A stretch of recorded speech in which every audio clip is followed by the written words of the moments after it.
Hi friends, ఎలా ఉన్నారు? అందరూ బాగున్నారా? నా పేరు లావణ్య. ఛానల్ పేరు వచ్చేసి లావణ్య కుకింగ్ బ్లాగ్స్. లైక్ చేయండి, షేర్ చేయండి, కమెంట్ చేయండి.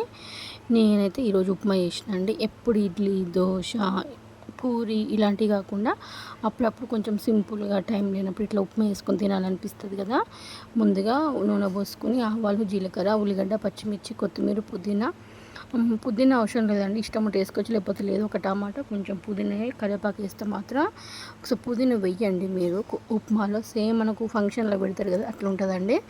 మంచిగా ఒక గ్లాసుకు 2 గ్లాసులు వాటర్ పోసి, పోపు బాగా వేగిన తర్వాత, వాటర్ పోసిన తర్వాత నీళ్ళు మంచిగా మసిలేటప్పుడు ఉప్పు వేసి, తర్వాత రవ్వ సన్నగా పోసుకుంటూ మంచిగా స్పూన్ తోటి కలుపుకోవాలండి.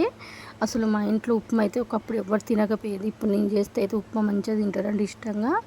మంచిగా చేసిన తర్వాత వేడి వేడి ఉప్మా పెట్టి, మనం కొత్తగా పెట్టిన మామిడికాయ పచ్చడి ఉంటుంది కదా, అది వేసి ఇవ్వండి. నిజంగా అసలు ఎంత మంచిగా తిన్నారంటే. కాకపోతే ఉప్మా కొంచెం లూజ్గా చేసుకున్నా కూడా బాగుంటుందండి. నేను పచ్చడి ఉంది కదా అని కొంచెం మంచిగా దగ్గరికి చేసిన. ఓకేనా ఫ్రెండ్స్, నచ్చితే ట్రై చేయండి. బాయ్ అండి.